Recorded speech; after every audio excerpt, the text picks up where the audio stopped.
आ हमर दिहल फोटो फाड़ के जलैलही आ हमरा दुनिया में योगिया लगैलही आ हमरा दुनिया में गे हमर दिहल फोटो बुढ़िया के बोली सैया साहबान याब से बुढ़िया के बोली सैया साहबान याब से हमारे खाता पर पैसा भेजी हो पैना जाब से। भैया क्या मनोज भैया हमने पैसा दिया है। जाओ उसको धन्यवाद बोलो। जी भैया। क्या बोलेगा? धन्यवाद। क्या बोलेगा? इलाहाबाद। क्या बोलेगा?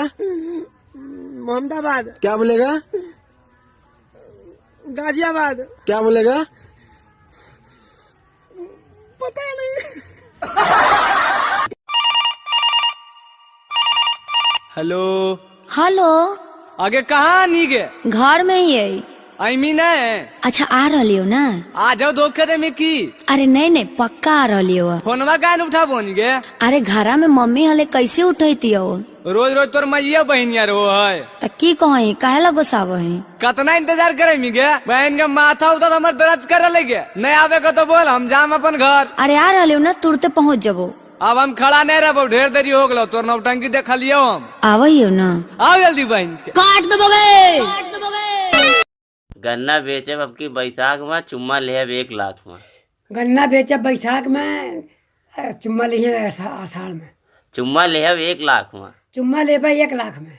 गन्ना बेचे बैसाख में। गन्ना बेचे आषाढ़ में। गन्ना बेचे बानी बेचैन चैन मिले ना रते नजरवा से दिल लागल बा हमारे सखी रे ड्राइवरवा से दिल लागल बा बानी की करे छी गे?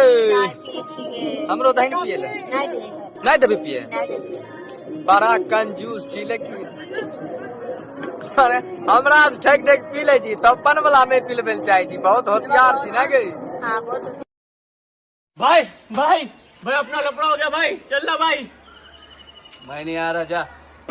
तुम्हारी ये नामर्दानगी बुज़दिली एक दिन इस देश की मौत का तमाशा इसी खामोशी से देखेगी। कुछ नहीं कहना मुझे तुम्हें कुछ।